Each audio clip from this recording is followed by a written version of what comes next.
It's 1 o'clock. We'll bring the meeting to order. Candy, can we have a roll, please? Barron? Here. Kirschling? Here. Rozak? Here. Zender? Here. And Commissioner Pingle is excused. Number 2, I don't have anything for the President's report at this time. Number 3, approval of minutes. Do we have any questions or? I'll make a motion to approve the minutes, Morozek. Second. All right, we have a motion and a second. Any questions or comments? Hearing none, all in favor say aye. Aye. Opposed? Hearing none, motion carries. Number 4, confirmation of bills. Nothing remarkable. On the police department bill, there's a SWAT helmet charge of $92.95, and Chief Cuso is just going to talk a little bit about that. Yep, so obviously we provide the SWAT helmets for our SWAT team. It's a co-op team with Plover and us, and they're made out of Kevlar. I brought them here. This is our old one. Lieutenant Johnson, who's the commander of the SWAT team, discovered that these actually expire in October of this year, and so we needed to get those ordered, and so I think they came to about $9,200. The original ones actually were guaranteed or warranted for 5 years. The new one is actually lighter, smaller, and that Kevlar is warranted for 10 years. So it's not a cost to us for another 10 years. And so we ended up getting the new helmets for October for our SWAT team. What do we do with the old ones? Those with no warranty, they could give them to a third world country if they want to. Some of the other equipment, we've done that in the past with our vests. But other than that, they're really useless. We'll throw them away. So. Okay. Halloween's coming up. That's true. All right, any? Other than that, the police department is moving money around and making their expenses work at 78% with a couple months left. So, on the fire department side, with new hires comes new equipment, and AC Gemza was going to talk a little bit about the badges and the collar brass and maybe, the history of it and who we use and why we use them or whatnot. Yeah. So as you can see, if you look at my shirt, you'll see there's a shirt badge, there's collar brass, and then you'd have a name tag.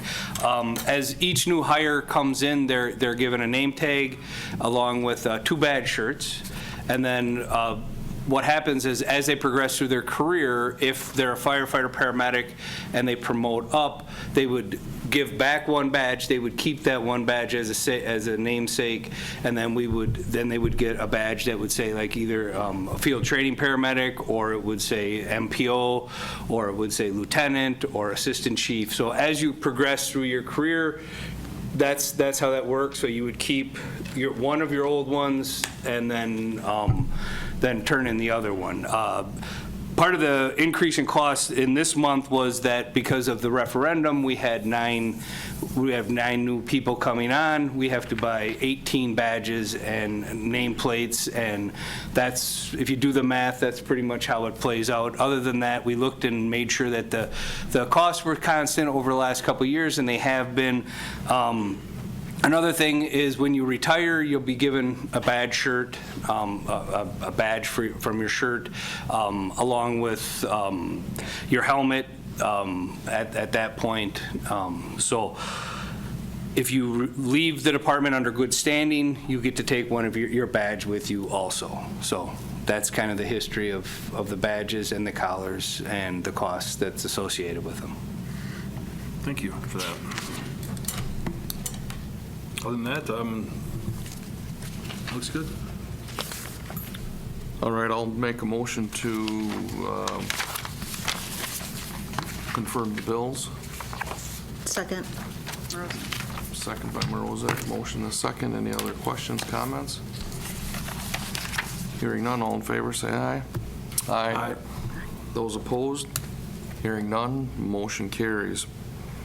Number 5, discussion with possible action relating to section 5.04 exit interviews to the Stevens Point Police and Fire Commission Administrative Rules and Procedures. The reason I put this on the agenda is I wanted to have a discussion with all of you and get your opinions on the part of this that says that a PFC member should be at the exit interview. It has presented problems in the past where we say the exit interview is going to be at this time, and then commissioners are scrambling or struggling to be able to make the interview because it's generally either the employee's last day or it's close to it, and then it's usually when they're on duty. What I'd like to see something changed within here is that if a commissioner can be there, that they will be there. I have all the confidence in the world of Sandy or whoever's in HR in the future that they can conduct the interviews, and if there is something that the commission needs to know, that there isn't a commissioner there, that HR would let the either liaison know or the president of the commission know. So I wanted your opinions on Commissioner Must. Has there been an issue with someone not showing up that said they were going to show up? Well, like, for example, next week we have multiple commissioners that can't make it to an exit interview, and or not next week. There was an exit interview where there was an issue. There was some things that had came up, or something that came up next week where commissioners were asked to be there and people were on vacation, and I'm just looking to loosen this up a little bit, that Well, I think we don't have to have a PFC member there. I think the whole purpose of that was when we started this whole process was because there was the line staff felt that their I guess their ultimate voice wasn't going to be heard, and in the past those exit interviews, if I'm correct, they was just talk to your chief, talk to your kept it internal there. I personally think that a PFC should be there because a lot does come up, a lot is discussed, a lot goes off record, and it helps, who's ever there, and especially if it's, the liaison, to get a real feel. And unfortunately, that's part of the problem because in departments, and I stress this enough, and I don't know what would be the magic thing to ever get it to change. You hear about stuff when someone's walking out the door. And I've always said, hey, love to hear about it prior to this. But you can't get people, they're not going to come forward. That is the nature of police and fire. They are not going to come forward to any PFC and talk to us prior to it. So that's a big opportunity for us to at least maybe get a handle on something. I don't know. I feel it's important, and short of this week of the exit interview, I don't think there's been one that I know for myself personally. I have rearranged everything to be there, but and I would probably say that we get more with the fire department since I've been here than we do with police. And sure, I don't disagree with you, and you've done a fantastic job, Denise, of being the liaison and being there and whatnot. Having two people there sometimes presents an issue. Yeah, I don't necessarily know that we must have two. Two's great if you can, but I think we should. One person at least still needs to be there that represents the PFC.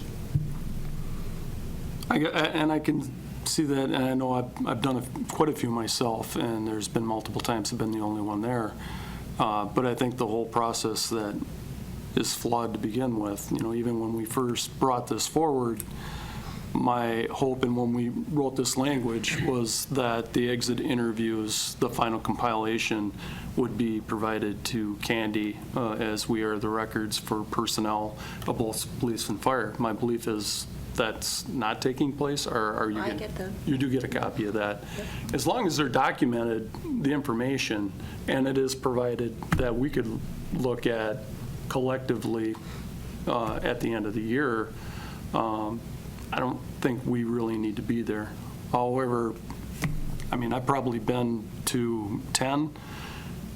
I don't ever really recall having talked at the PFC about what was found uncovered during those exit interviews, and I think that would be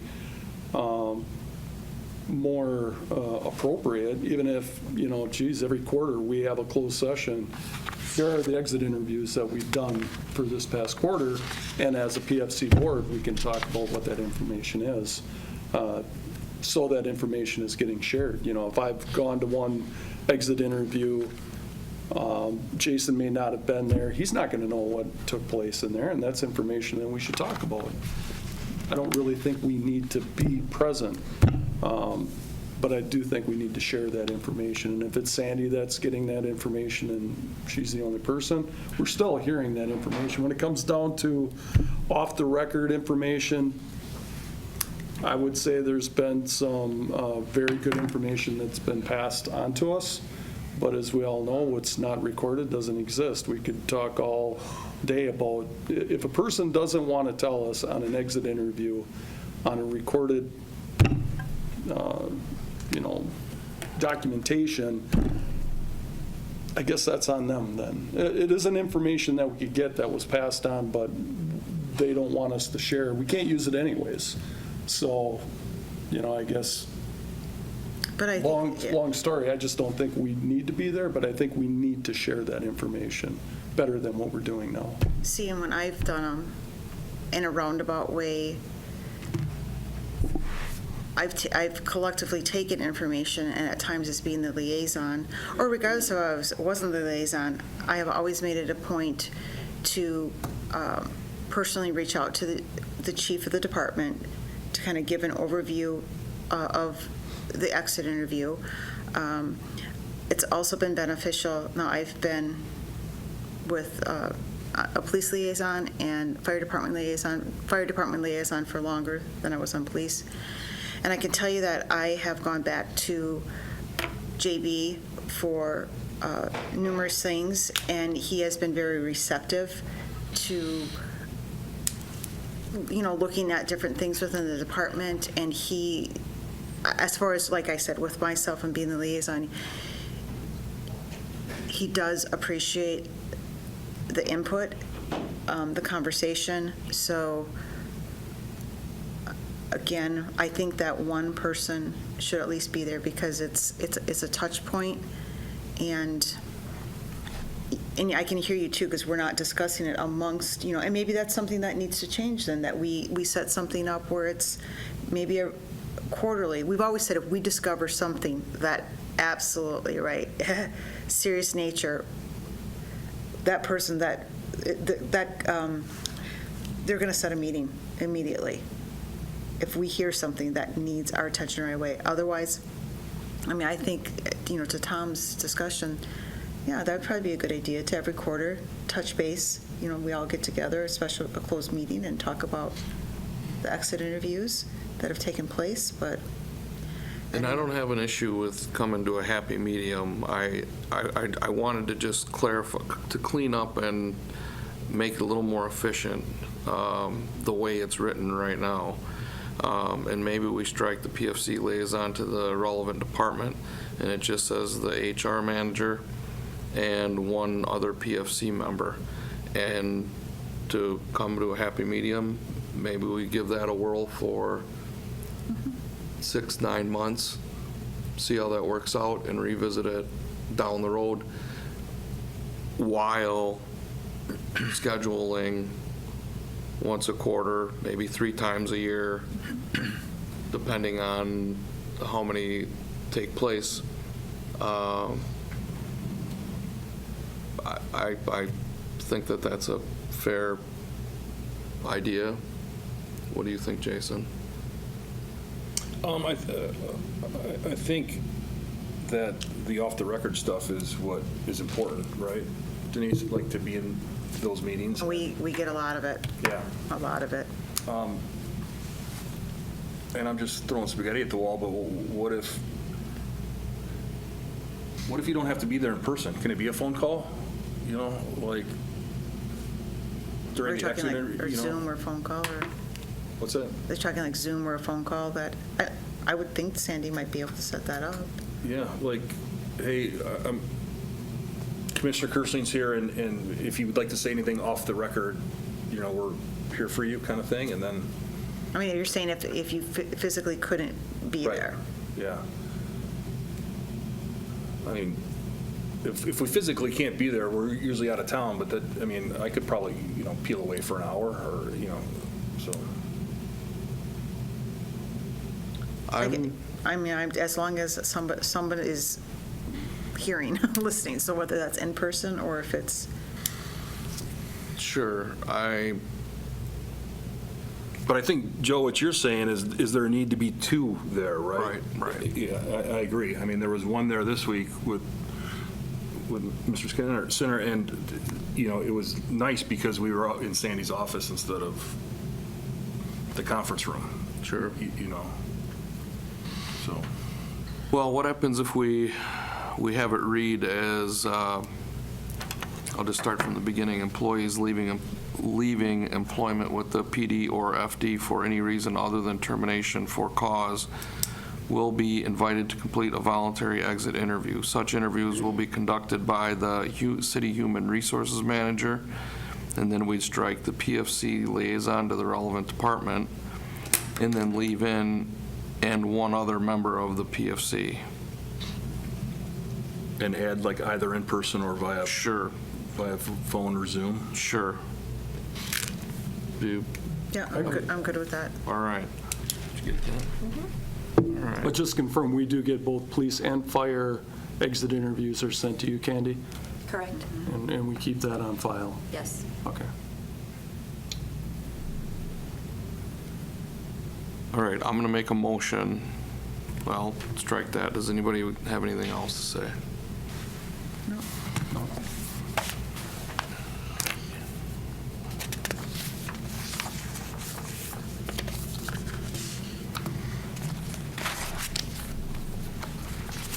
So do we want it in person or by phone / computer? I think that would be good.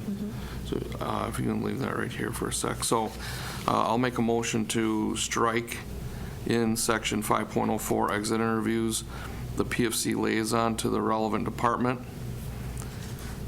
And then we'll leave and one other member of the PSC, and then add in person or via phone / computer.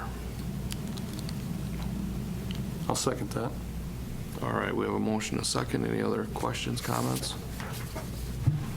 Hearing none, all in favor say aye. Aye. Opposed? Hearing none, motion carries. Number 6, discussion with possible action to approve the 2026 Stevens Point Police Department capital budget. Chief? Yes, you guys have a copy of what we originally asked for. I want to talk about capital for a little bit. For the last 3 years, we've literally been blessed with the comptroller and the council. We've asked for a lot of technology and everything that has to do with officer safety, and they've supported us in that. And in capital for the last several years, just some of the things we've gotten. We've gotten Axon body cameras at a cost of approximately $500,000. We've gotten Taser 10s for $250,000. We ended up going to a new CAD system, which is a computer-aided dispatch, at a cost of $100,000, which lets us all communicate within interagencies. So for the last 3 years, they've really helped us out build our technology and increase officer safety here in the city. Now that we've got all the technology in place that we feel is appropriate, we are trying to do maintenance on this building. It is an older building, and when I became chief, we had Focus on Energy do a walkthrough, and some of the things that were of issues were windows and our rooftop units. They're called RTUs. We do have 8 of them on this building, and they're pretty expensive to replace. And so we've been scheduling maintenance with them, but there are 2 that are in need of replacement. One of them has been replaced already this year. And so for capital for 2026, I went to the comptroller and the mayor and going to be going to council. The first thing I was requesting was $110,000 to replace the rooftop unit number 2, which is currently working, but Tweet Garrett said is going to fail sooner than later. The second thing we requested was to replace all the existing windows in this building, which I knew was a very, very large ask. But again, when you talk to Focus on Energy, our efficiencies are being lost with the RTU units in our windows. And then the number 3, or the third thing I had asked for, was our vehicle radios. Originally, we thought it would be about $400,000. We actually redid the estimate, and it came to $200,000. So those were the 3 things I asked for the mayor and the comptroller to bring to council.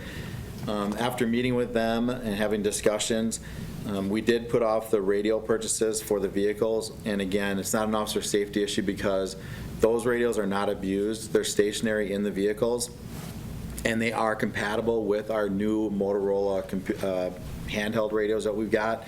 So again, that can hold off. The number 1 thing was the rooftop unit, to get that replaced. We did get approval for that. And at our original meeting, because budgets are extremely tight for 2026 and 2027, they stated that they wanted more time to think about the window replacement. And I think we were very lucky. They gave us a call and said, why don't you pick out the worst windows in the building?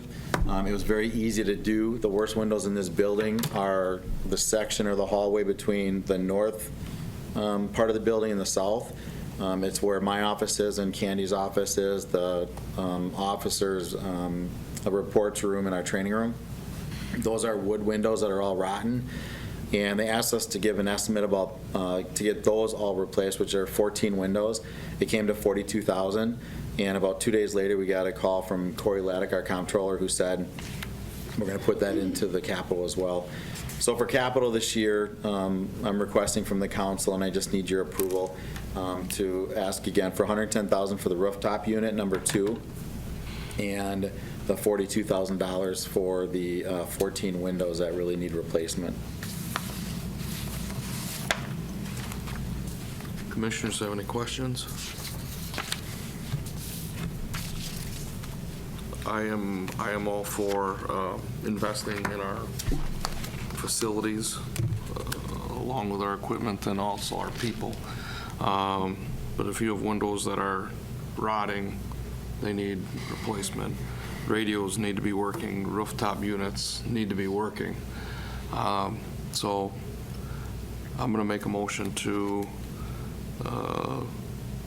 approve the 2026 Stevens Point Police Department capital budget. I'll second that. All right, we have a motion, and a second. Do we have any other questions, comments? Is there a plan? Has someone come in and for this building, you know, like old condo buildings, they present like, hey, you got a 13-year plan, this is what you got to do. You're going to do painting every 6 years and stuff. Were those part of that plan? Yeah, so what we've been doing is every single year at the end of the year and around November, myself, Dana, and Mike meet with Candy, and we go over the budget and see where we're at.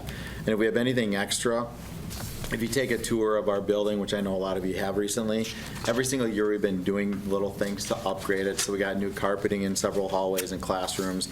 We've upgraded classrooms and offices with brand new paint and new ceiling tiles and stuff like that. So we do that every single year. We've been working with Tweet Garrett, and Tweet Garrett is the one that actually takes care of the HVAC system and the boilers. The boilers, one of them has been rebuilt already this year, so that's going to be good for several years, up to 10 years. And the only things that are really of concern right now are the windows, which Focus on Energy was the one that did the tour and told us where we're losing efficiency in this building, and the rooftop units. Again, we replaced the one rooftop unit this year. the other one, which is rooftop unit number 2, and there's another one that's failing as well, but they said that it could last 5 years. I'm going to be asking, or I won't be, but the next chief will be asking for that to be replaced in 2027. So Tweak Garrett's been working with us and taking a look at all the rooftop units and letting us know what their life expectancy is, and that's why we want to get this onto a scheduled maintenance, so all of a sudden 3 of them don't go bad and we're asking for $500,000. Perfect, yeah, okay. All right, we have a motion and a second. All those in favor say aye. Aye. Opposed? Hearing none, motion carries. Number 7, discussion with possible action to approve the 2026 Stevens Point Police Department operational budget. You all have that as well. It's the really colorful one. Again, there's not a whole lot to talk about on this because there was a 0% increase in our operational budget, except for wages. Even the overtime budget line is not being increased by the percentage that the officers are receiving in wages. So what myself and Dana and Mike did is we sat down and we kind of looked at all the numbers, and we looked at the 2 previous years to determine where we needed to take some money out of an account and put it to somewhere else. Again, all this is taking one thing out of one budget line and adding it to another. And if you look at it, I just want to point out a couple of them. One of the biggest ones is we're adding $7,000 to the general services account.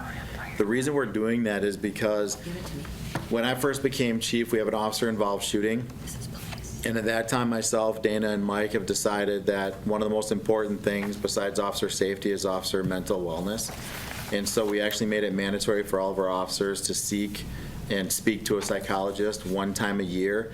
And our detectives that work on sensitive crimes, which are child abuse, sexual assaults, child deaths, they have to meet with the psychologist, mandated twice a year just to talk it through. And that is with Holly Hakes, who specializes with law enforcement.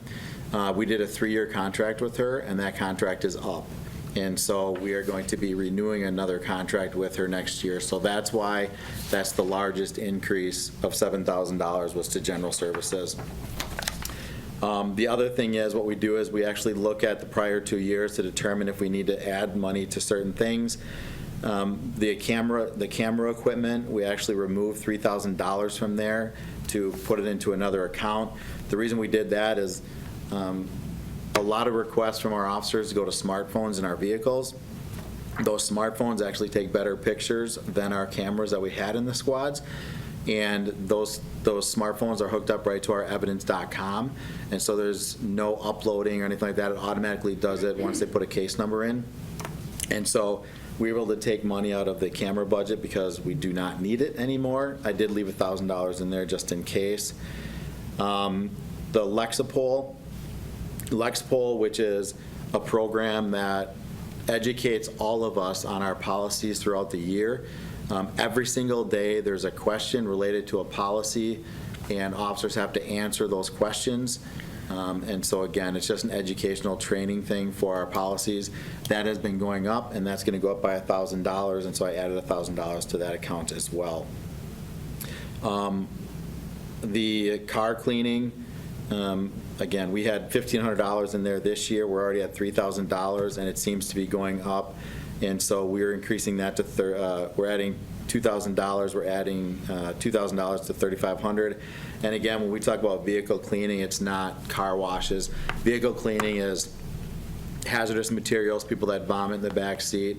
We have people that try to hide narcotics, and they're all over the back seat. We don't let our officers clean that up. We actually hire a company to do that.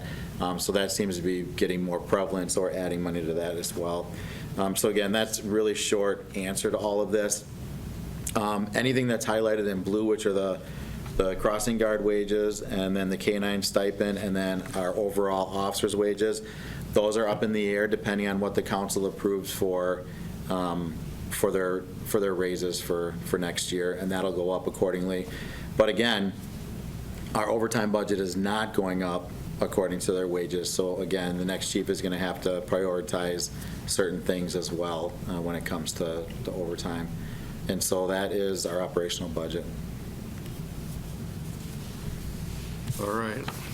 Any questions? Make a motion to approve the police department's 2026 operational budget. Go ahead, Jason. Barron will second. All right, we have a motion and a second. Any other questions, comments? Hearing none.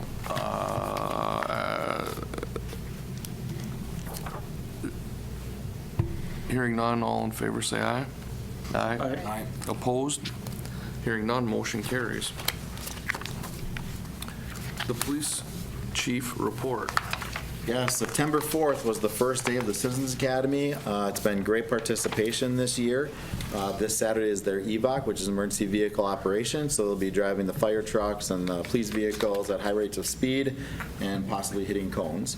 But again, it's very successful. In fact, I just received an online submittal from one of the individuals that's working or in the Citizens Academy, who, because of the Citizens Academy, is extremely interested in doing something, whatever she can do, to assist with law enforcement. And so it's rewarding that people are getting so much out of that program. I'm going to correct something really quick. As Jack Stand Car Club, all year long they actually have a car show over at Antique Up. And on the 6th of last month, they ended up giving us a donation for the K-9 program. I did make a mistake. It's not $2,600, it's $5,600 that they actually had given us for our K-9s. So just a misstep on that. On 9/15, Jaden Pettit accepted our conditional offer that all of you approved. He was sworn in a really quick ceremony, and he is currently in the 720 Academy, and he's going to graduate on December 2025. On the 16th, the Power of Five raised $3,000 and donated that to us for the EpiPens for each officer to carry. As you know, Dana kind of took the lead on this and reached out to a lot of individuals, and it was absolutely amazing the money that people were willing to give to the Stevens Point Police Department, just so every officer actually has an EpiPen with them to hopefully save a life someday. But we received well over $10,000, and we needed $5,000, and so that's in an account for us to up those when they expire. Half of the police department is already carrying them. They have been trained. The fire department has been nice enough to come over here and train half of our department. And then October 9th, I believe it is, the rest of the department is going to be trained on the EpiPens, again, with the fire department's help. And so after October 9th, every single person in the police department that is working patrol and IB will be carrying an EpiPen. And again, that has to do with Assistant Chief Williams going out there and getting all those donations and all the incredible people that donated to it as well. You might have seen the article. The county had a missing 6-year-old female from Almond who was taken by, I believe it was her uncle, who was a registered sex offender. Our SWAT team went down and assisted with the search of an area down there, and there was an article on our canine handler, J.D. Ballou, and Barry, our dog. It indicated that they're the ones who actually were able to find or locate that male and that little girl hiding near some trees. And then I just want to point out for our canines, this last month they had 14 deployments for September. They ended up obtaining 4 grams of meth, 1 gram of cocaine, 20 grams of THC, some paraphernalia. And when you look at that, just in September, the 1 gram of cocaine, already this month, Barry and J.D. Ballou have helped out the Portage County Sheriff's Department on 2 traffic stops, and they've already received or gotten 17 grams of cocaine in basically a day and a half this month already. And that is everything from the chief's report. Chief, I was looking through, and it's that time of year where people are coming back into the area, and I'm seeing some calls at local bars, some familiar that we've had in the past. Is there anything that's in the realm of chronic nuisance or been identified on that track? We had a house that's actually been identified as a chronic nuisance, and Assistant Chief Williams is working with the manager of that housing facility. The other thing is our patrol officers have been doing a phenomenal job hitting up some of the taverns now that school is in. In fact, we're going to be bringing it to committees and council. There is an individual who owns a tavern downtown called The Classroom. She is actually purchasing another tavern downtown, and just going to be called Pointer's Pub. She's requesting a liquor license. And at committees, my recommendation is to hold off on that for at least 6 months, because last week or the week before, I think it was last week, officers went into that tavern to do a bar detail, and they ended up citing 12 to 15 underagers. They cited the owner of the bar for allowing loitering and selling to underagers. And there was approximately 50 people in that bar, and when the officers started writing citations, it went to nothing, and they actually cited 12 to 15 of them. So, yeah, we're doing everything we possibly can to assist with the underagers and everything that's happening downtown. I noticed it's only 3 weeks of school that is reported on your school resource officers, but it looks to me that the calls are down, which is fantastic. Yeah. It's always concerning when you see 75, 120 calls. So I just wanted to make a note of that. And the other thing that I wanted to say is, as you already have, to reiterate, thank you very much to the Jack Stan Car Club and the Power of Five. That's incredibly generous to donate that to the department. Anything else? Make a motion to approve the police chief's report. Second by Morozek. All right, motion and a second. Any other questions or comments? Hearing none, all in favor, say aye. Aye. Aye. Opposed? Hearing none, motion carries.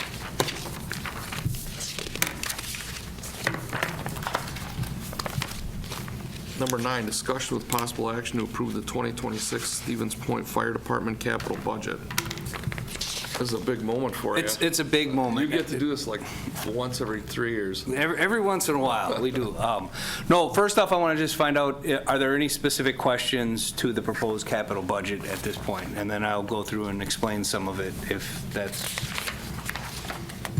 we're good.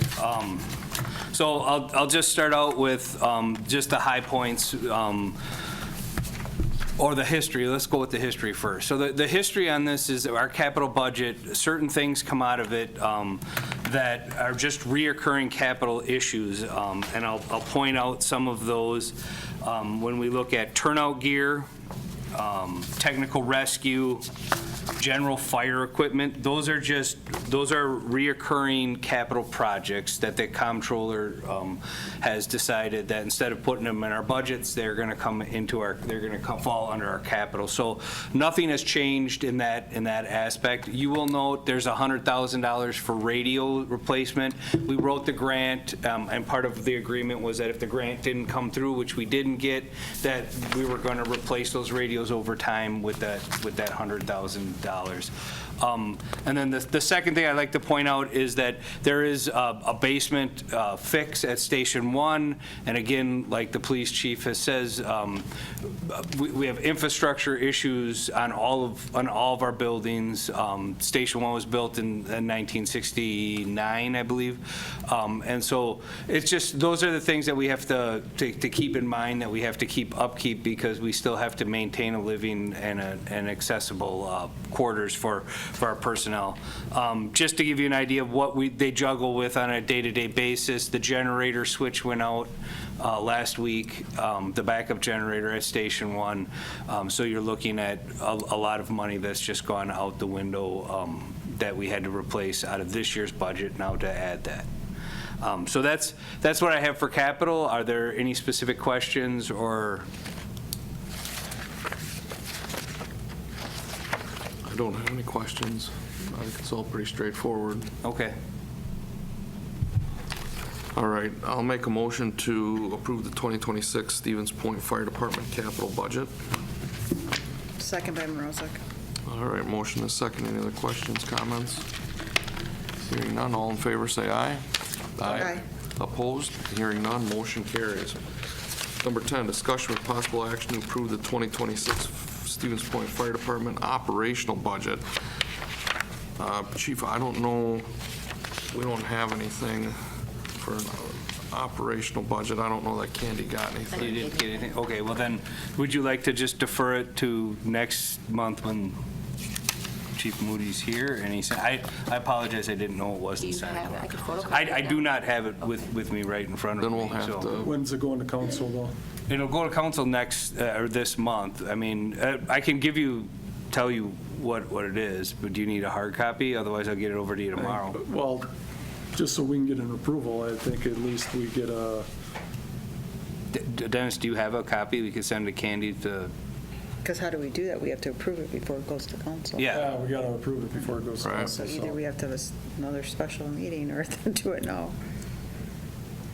I mean, we're looking at 0% increase. It's the same thing across the board for the fire department. Now, we could do the history on the ambulance because of the contract that we have there. That is a different budget. So you'd have a fire budget and then an EMS budget. Does the EMS budget have to be done by the end of the? Yeah, that's been submitted to Corey also. But again, that budget is based on the contract that you guys have already approved, that we signed with the county. There's no funds that are different outside of that. It just depends on where we sit regarding wages and what that increase is with the county contract. Does that make sense? That's how that all fits in there. The fire department budget is set through the comptroller along with the chief and the mayor, and then they sit down and decide if there's going to be an increase or not, and it's a 0%. And what I can tell you is that every department head or every person who ran a project on the fire side sat down and they looked at things that had to be cut in order to make things come to that 0% and to budget. And two thumbs up to the staff who sat down and put their heads together to find ways to make that 0% actually work. Because again, like Chief Kuso, it's been 5 years with a 0%. And the thought process that wages don't go up, that all these other things do, but then in order to provide the services to the public, there's no increase to those things that the firefighters are going to need. I mean, Was there any operational lines that had a significant cut that you could provide us? Dennis, do you have what? And then, Everybody's looking at you, Dennis. Yeah, there's a lot of pressure. There's a lot of pressure. Joe, I just want to touch on too, to just remind everyone in regards to the dollars for the referendum and how they're being, because we did not actually fill the 9 vacancies, so how that comes into play. So the 9 vacancies are actually out of a separate line item. They don't come out of our budget at this point. So until those are filled in and all 9 positions are filled, and in my report, I'll give you an update on that. They are on a separate line item. They're not in our operational budget. Does that make sense? So did you give Candy the? I just sent her an email with it. Okay. So, as Chief Kuso said, we received a 0% increase. We basically ended up moving some funds around on line items. Again, we received a 0% increase on overtime as well. So that doesn't change things. The only thing that's actually increasing is benefits and wages based on the union contract, and then whatever the city decides at Common Council for management staff. What our biggest shortfall that we found was software, and software just continually keeps increasing. So we ended up having to diminish some line items, and when I say diminish, we're hose and fittings was originally $1,000. We dropped that down to $500. Health and wellness was $2,000. We dropped it down to $1,000. And then computer systems and upgrades, we're relying more on the IT services from Roxy and Lexi. We dropped that from $2,000 to $1,000. And we then took those differences and added them back in, which then increased the, membership dues. We dropped from $2,500 to $2,000, and mileage for reimbursement was $250 to $200. So again, they're very minimal adjustments. That did give us an increase in software from $18,225 to $20,000. We increased personal fire equipment. And again, the capital pays for the large purchases. A set of turnout gear right now is going for about $4,500. This buys a pair of gloves when we need them for $100. And obviously, capital cannot be used for smaller purchases, so we have to use that for large amounts, and then we use the line items for the smaller amounts.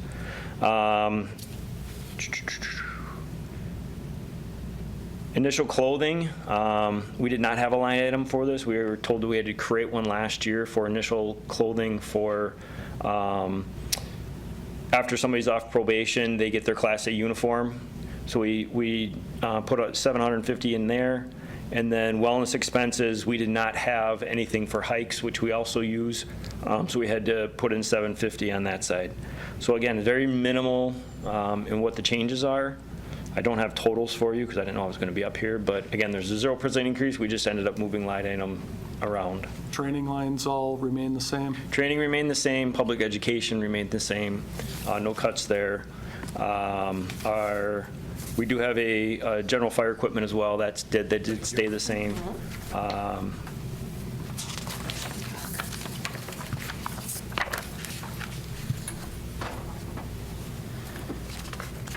So in the, is it in color? Candy? Yeah, she got it. Okay, so in the red would be the decreases from the line item what it was before, and then the increases will be the new, in green what the difference would be.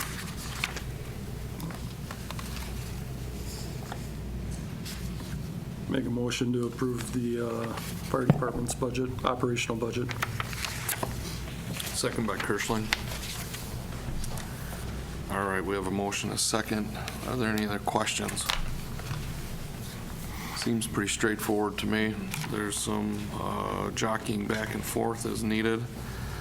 I commend both departments on being able to accomplish what they've accomplished with, again, a 0% increase. All right, all those in favor, say aye. Aye. Opposed? Hearing none, motion carries. Fire chief report, EMS report, EM report. Chief? Thank you. First off, I would like to just recognize and thank Division Chief Sinner for his service with us. Monday's his last day. So I just wanted, he's here in the back there. You want to just wave?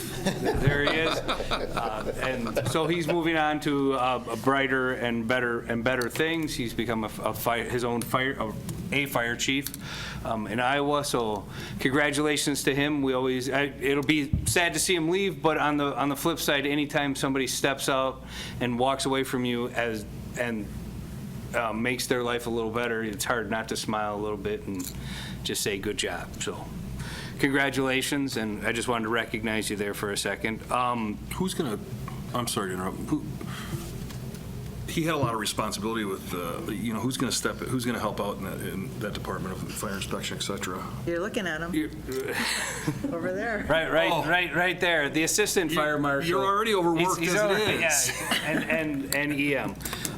But rest assured, interviews for Division Chief Sinner's position is October 8th, along with the interviews for my position. They'll be done the whole day on October 8th. So hopefully by next month you will have some movement on where those replacements go. So hopefully Assistant Fire Marshal won't have to cover too much. It's going to be a lot of learning, but he'll be there to help out. Secondly, big point is it's kind of our favorite time of the year. It's October, and it's not Halloween, but it's Fire Prevention Month. So I just want to throw a shout out to I guess exiting DC Center and his staff with Assistant Fire Marshal Justin Malin. They have been scheduling, they just gave me a brief this morning, scheduling fire prevention activities with the schools and things like that. And then just a note so that you just take a few minutes out and take a look at it. Remember, you're all invited to our open house out at Station 2. It's going to be it's going to be a roller coaster ride a thrill ride of open house fire apparatus. apparatus. It's October 18th, 11 to 3, so please stop by and take a look at the different things that we have to offer. I think that's pretty awesome. RTF training took place at the courthouse. 2 thumbs up to the group that put it together. The best part about when we look at RTF is that it's not so much the success as it is the failures. Those are the places we want our personnel to fail. And then the group is going to come back together. And it wasn't a failure. I don't want anybody to think that. But they're able to look at things and now come back and say, how can we make it better? And that's really what the core of that training is, whether it's at the courthouse, whether it's at a school or any of those things. It's when we can take those few minutes to self-reflect and find out how do we get better at what we do. And they did a really good job this year, and I'm really proud of both police, fire, EMS, first responders, the hospital, comm center, everybody who participated really put their heart and soul into it. So I think that to take a few seconds to just recognize them on that. DCI was in town. That I don't know if you read the article, but they were out utilizing our training site and training the next version of fire investigators. I would say that it was a success and everything worked out really well, and we're just glad to have them come in, be able to see what we can offer, and just the little things that we learn from having them out there and showing us things. So as we know, if we continue to learn, we'll continue to get better. Operation Warm, you may or may not know, that's something that's put on through the local 484 Charitables. I just wanted to throw a shout out to them. They're going to start taking donations and names for school-age children that don't or may not be able to afford a coat. And they do that. Lieutenant Zander and Jason Pettis through local 484 Charities put that together, and it's a huge success, and every year it continues to get bigger and bigger. So I just want to throw that on your radar for that. Talked a little bit about the DC and AC interviews. October 15th, new firefighter medic interviews. It looks to be that we should have between 7 to 9 interviewees that we will be taking place on the 15th. We're pretty excited about that. We've been utilizing a couple different methods, public safety answers, along with NeoGov with Sandy downtown, and we seem to have gotten a pretty good cream of the crop. We'll be interviewing them on the 15th.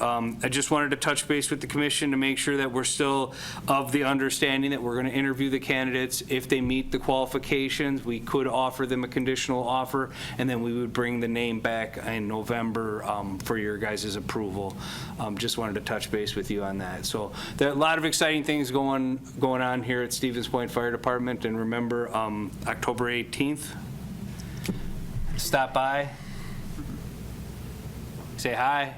I think we're having popcorn. Are we having popcorn? We are now. We are. But no, definitely stop in and see and have a good time. Joe, I've always loved your enthusiasm. yes, It's very yes. contagious. Well, thank you. Thank you. That will be missed. That will be definitely missed. Will it? Yes, it will be missed. All right. Are there any questions? All right, I'll make a motion to accept the fire chief's report, EMS report, and EM report. Second by Marozek. Motion is second. Any other questions, comments? Hearing none, all in favor say aye. Aye. Aye. Opposed? Hearing none, motion carries. All right, number 12, consideration of motion to adjourn into closed session pursuant to section 19.85 sub 1, sub C, and sub E Wisconsin statute for the purpose of considering employment of any public employee over which the commission has jurisdiction or exercises responsibility, and conducting specified business whenever competitive reasons require a closed session. It'll be to discuss candidates for the position of police chief and proceed to the next step of the hiring process. The commission will not reconvene into open session after the closed session portion of the meeting.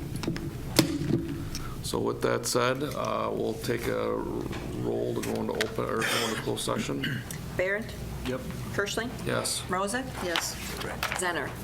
Yes. All right. I would make a request that the chief of police remain here, and I was going to say the fire chief too, but, Oh, I can, I have no problem doing it. and that's just, I just didn't know. Yeah.